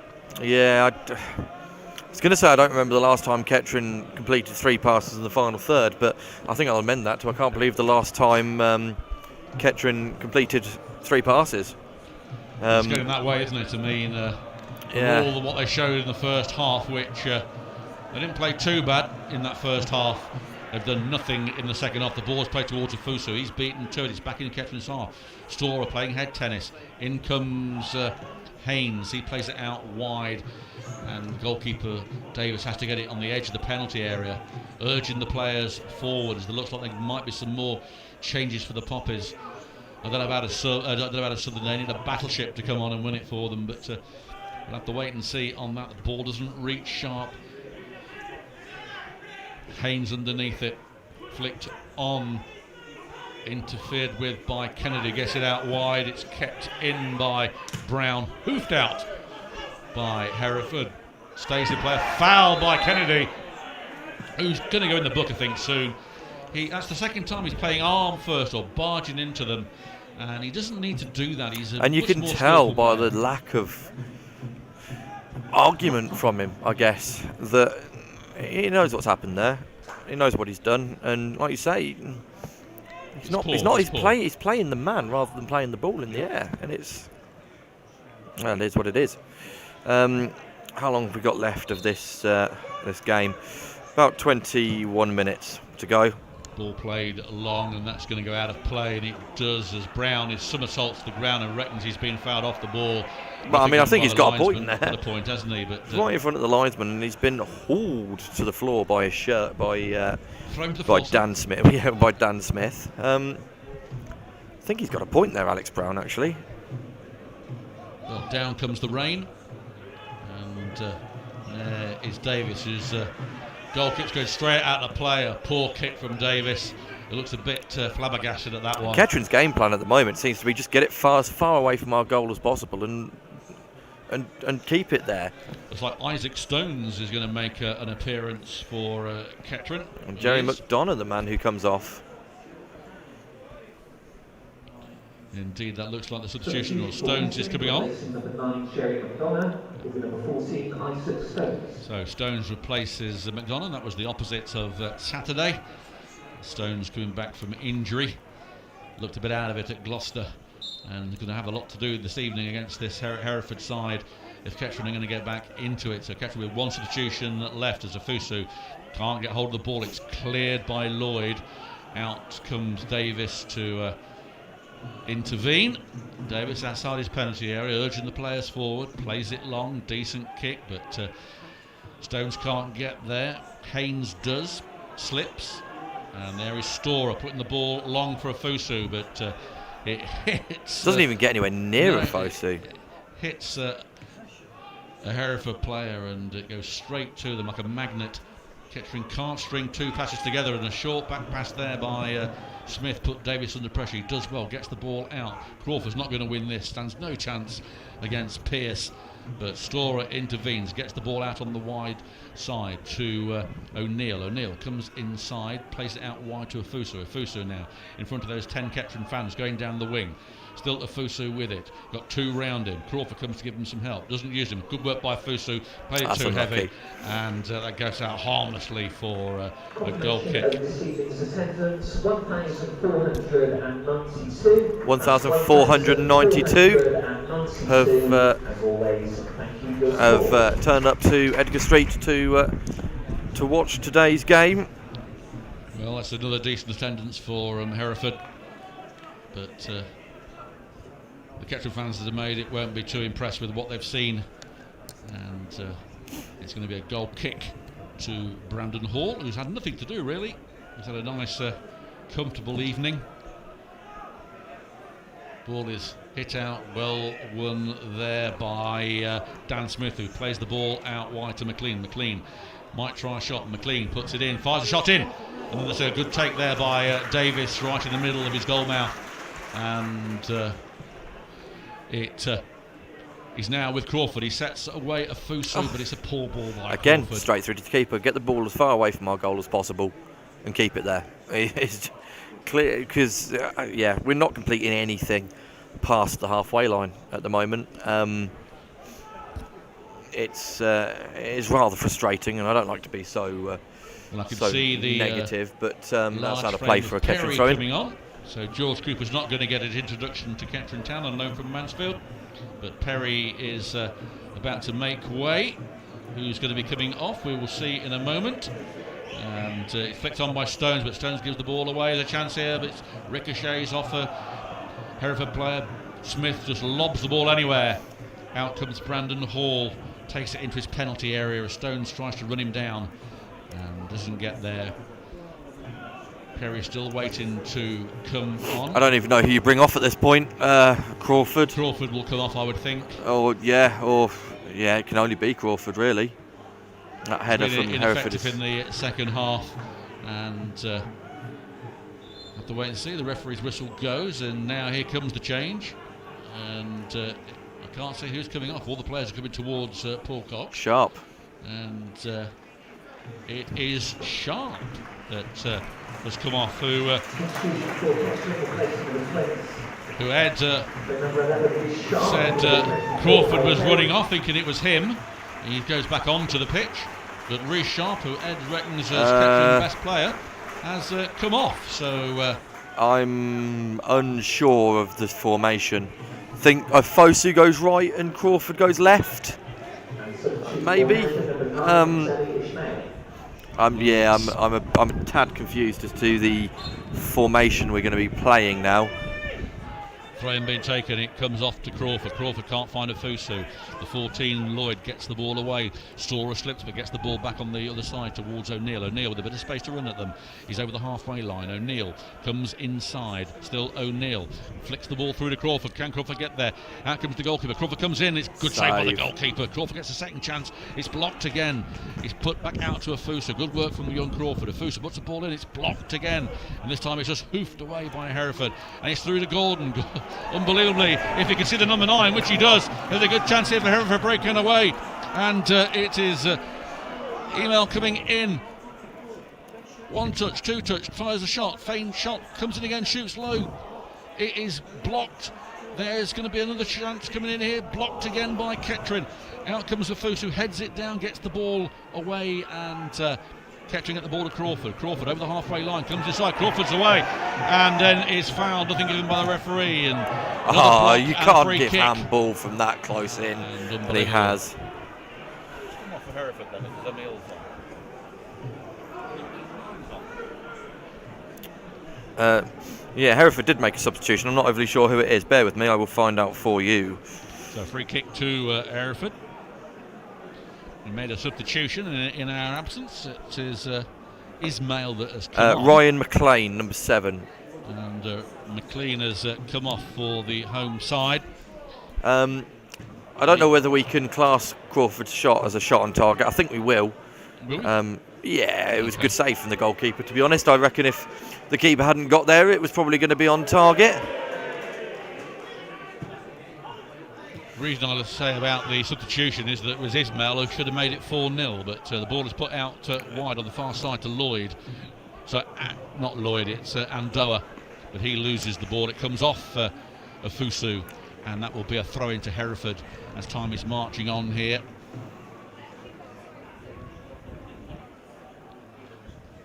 Paul Cox just as confused as you are. Well, yeah, could well be. We'll have to wait and see what he says after the game, which isn't going to be pleasant, I wouldn't have thought, but we shall have to wait and see on that one. Interviews will be up at some point tomorrow, I would think, as Davis has the ball. Davis plays it long towards Perry. Perry flicks the ball on, but it goes straight to Lloyd. He plays it long for Gordon. There is Ward. Ward Foul. Goes down, and that's a foul by Blatant. Gordon on Ward. Yeah. And it was a push on him, and Crumpled Heap gets up. Davis about to take the free kick. 13 minutes of this game left.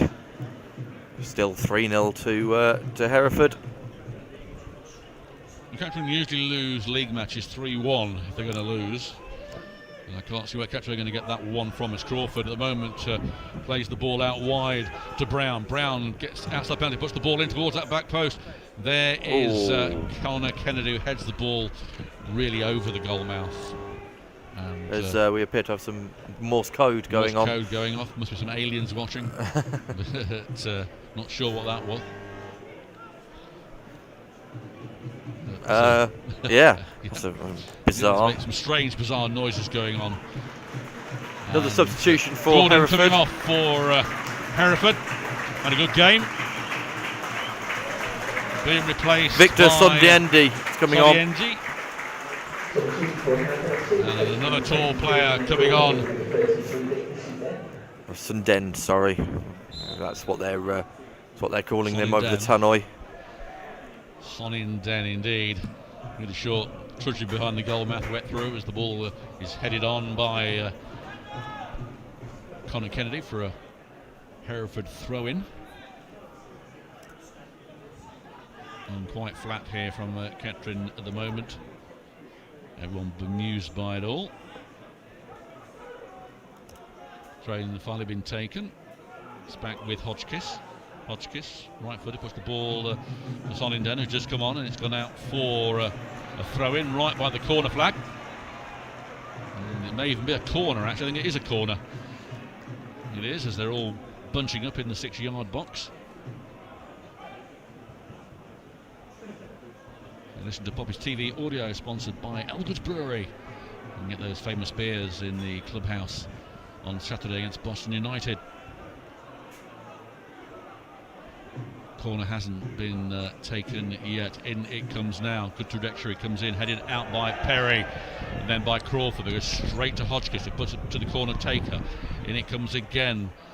Ricochet, there's a chance here for Hereford, gets the ball away and cleared by Ward. But Anandor wins it back, beats 3 players in doing so. He's a bit unsure what to do. Gets the ball out wide. And Kettering have to concede a throw-in as Owen Evans making a nuisance of himself. Going to be a throw-in by Hodgkiss on this right-hand side. Rain coming in from left to right.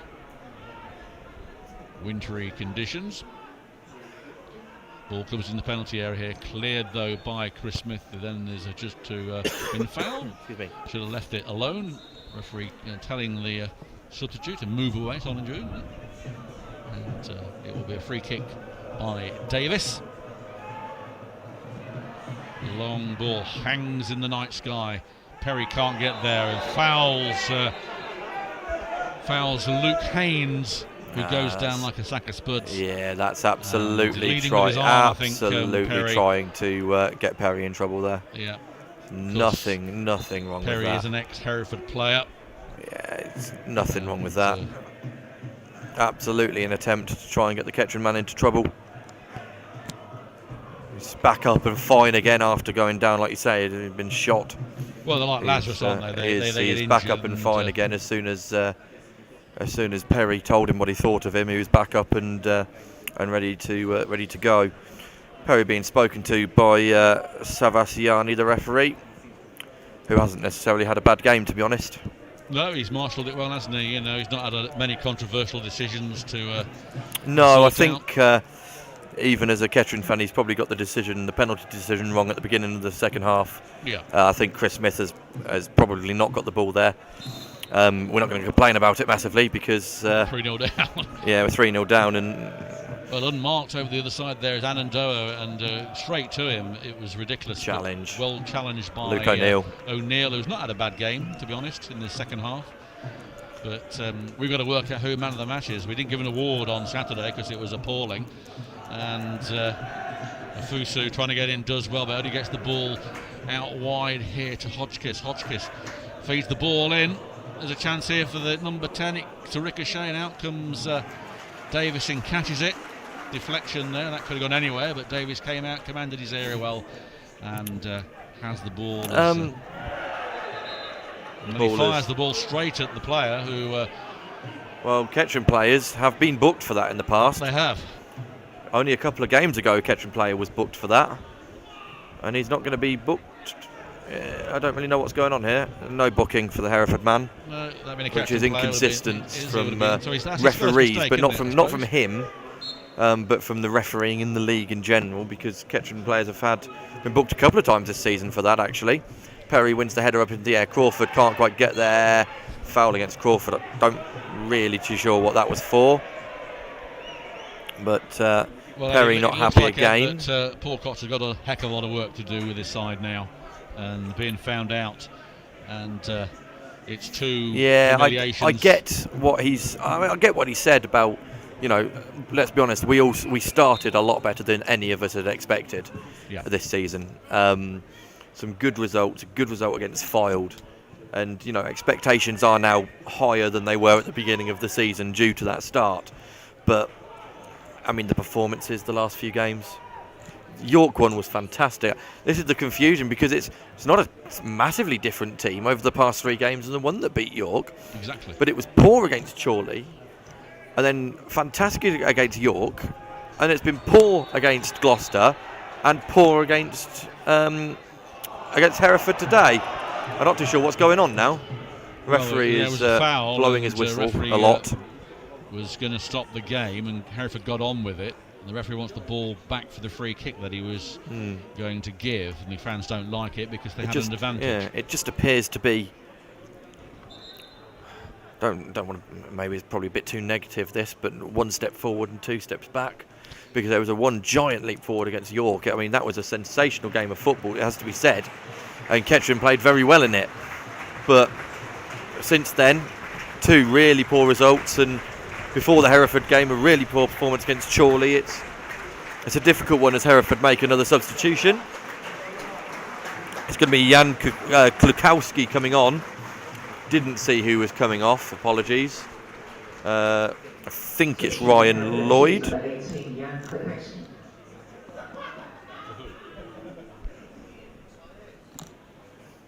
Might be Aaron Lloyd.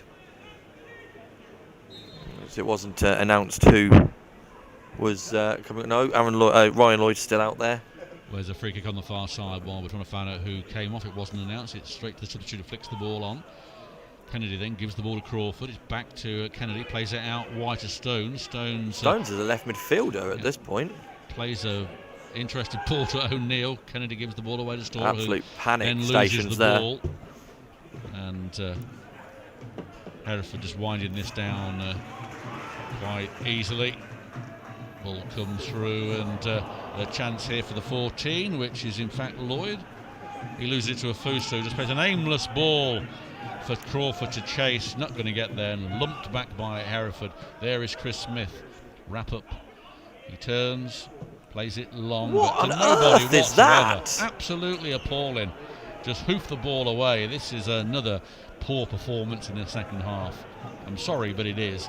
I mean, both Kettering frontmen had come over to the left-hand side, and Chris Smith just hit it long to the right-hand side. And Carl Perry's the man who had to go and chase down Brandon Hall because he wasn't going to pick the ball up of his own on his own there. That's a Kettering throw-in down by the corner. Kettering man of the that we had prior to the game diminished in 26. Kettering minutes. man of the match. Yeah, I'd probably Sharp. Crawford's not been awful, but it's been a lot of huffing and puffing and not a lot of blowing the house down.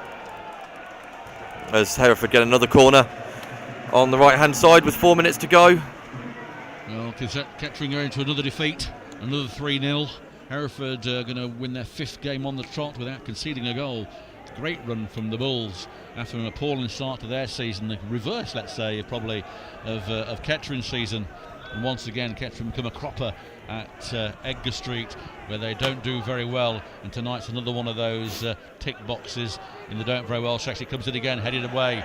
It only goes towards the number 33, who comes inside, does well, byline, low ball in, flip through. Oh! Should have been a goal! Went across the line, it came out, and it was hammered into the side netting by Owen Evans, who was going for his hat-trick.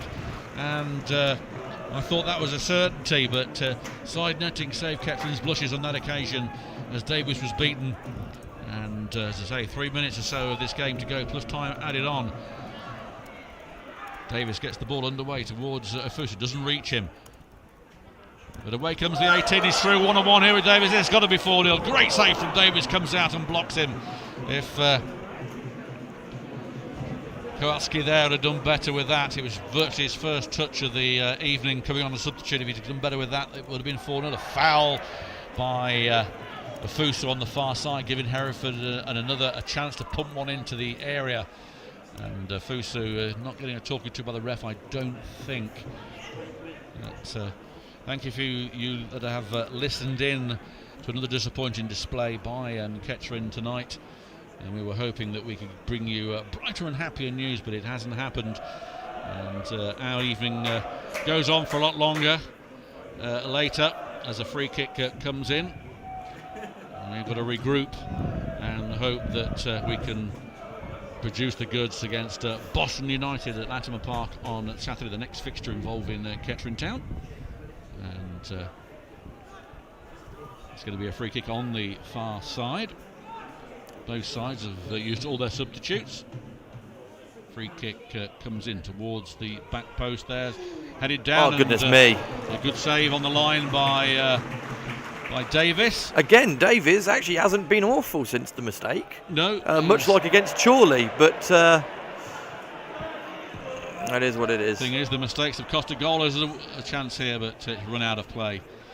Difficult one to think about this. We've got a long journey on the way home to contemplate, or fall asleep. And I think I want to wake up after this nightmare, to be honest. Well, it is a bit of a nightmare, isn't it? 1 minute to go until we hit 90 minutes. Thank you, Dads, for listening in. Always a pleasure to see your comments on the chat. There's foul on Storer on the halfway line.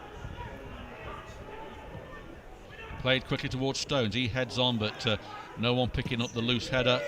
Cleared by Hereford. This will be a throw-in. Can Kettering get a consolation goal? It's only one league game they haven't scored in this season. That was against Chester. didn't score on Saturday against Gloucester, but that was a cup match. As the ball is pumped in by Smith towards Perry. Then Perry's being foul. Then he's being manhandled, and the Hereford player goes down, coming the worst of it. Bouncing off Perry can't be a nice feeling. The positive, it's nearly over, Abigail. Well, yes, it is. It's been nearly over for quite a while, to be honest, as a result. And it will be interesting to see how the management team react to this humiliation. Slightly better than the game against Gloucester, I think. Certainly the first half, anyway, was a vast improvement. Just a freak, bizarre goal, given the home side the advantage. But as they came out for that second half, 2 goals in 10 minutes really changed the pattern of the game, and since then killed it, didn't it? It did. Kettering looked a shadow of a side. They have a free kick though in the centre of the park of the D. It's a good distance out. It's O'Neill that's over it. O'Neill shaping up to take this. Then Perry is in there. Comes with O'Neill. First shot on target and easily caught by Brandon Hall. That was directly at goal in the 6-yard box. First shot had really on target. We can say that Crawford's was a shot, that he was out of the penalty area at an angle. That was a chance for Kettering, as Perry is on his own here. The flag goes up for offside. Perry not happy with it, but he was just, I think, even with my biased eyes. Well, Hereford man of the match must be Owen Evans. There we go, 2 goals on the night. Should have had a hat-trick. Yep, Evans winning the man of the match. Owen Evans played well. As Ed said, should have had a hat-trick not long ago, actually. He piled it into the side netting. Very difficult to see who a Kettering man of the match is going to be. Long, hard think if there is going to be one. Can't be 2 matches in a row. Sharp or Crawford, to be honest, I have to say. I think Crawford hasn't been too poor. And just to show that nothing's going right for Kettering, as Stones bared down the left-hand side. Hereford play the ball off him for a throw-in. Kettering can't even get an attacking throw-in in the final third at the moment. Referee looking at his watch. Yeah, we've had added time. 2 minutes added on. Already, is there? Yeah, that's gone. I mean, Kettering be very happy for him to blow the whistle now, to be honest. Long ball towards Perry. Perry wins the flick on. Stones loses the ball's flight. There's absolutely no way you're getting a free kick for that. As Alex Brown just outmuscled the man of the match, Owen Edwards. And then the ball by Stones is lobbed the head of Brown. Good work from Chris Smith to win a throw-in and battle well with the breaking Hereford man. Brown takes it quickly to Smith. Smith plays a switched ball over to Luke O'Neill. O'Neill playing into the channel for Crawford, but by playing into the channel he's just played it straight to the left back for Hereford, who clears away. Afosu nods to Storer. Storer tries to play a ball through to Kennedy. It was a good idea, that, from Storer. The execution just slightly off. He does block the oncoming attack, but Perry is offside, having brought himself into play by nudging Kuyar to force his header to Stones. We've had 3 minutes of added on time. If the referee could blow up any time now, that would be marvellous. Get straight on that red wine when you get straight on the bus. I haven't brought any. No. Why haven't you brought any? Because we don't drink. That's why we're professionals. I've got a lot of work to do when I get in. I'll do it to about 2 or 3 in the morning. There we go. All the stuff to do for the programme and that against Boston. So I don't want to be too cream cracker. There's a foul on Perry on the halfway line, and he's not happy with. Crawford's unhappy with the Hereford man kicking the ball away and not being reprimanded for it, to which I actually can sympathise with.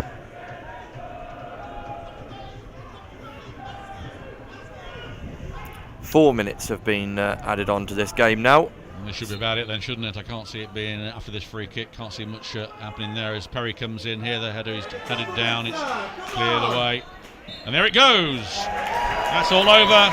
And another disappointing night for Kettering Town. Losing here 3-0. It could have been a lot more. And I think Shorter said there was 14 fans that he counted that made it. They'll be going home gloomy. We'll be going home gloomy. And there's a lot of soul searching and a lot of work to do for Paul Cox and the managerial team to get Kettering Town back firing on all cylinders. It was a disappointing game, and I can't think of too many positives other than the game's over, and it's back to the drawing board. But from Ed and myself, who will be at the Boston game on Saturday, for the time being, that is it here at Edgar Street. Final score, Hereford 3, Kettering Town 0. We'll see you all on Saturday. Good night.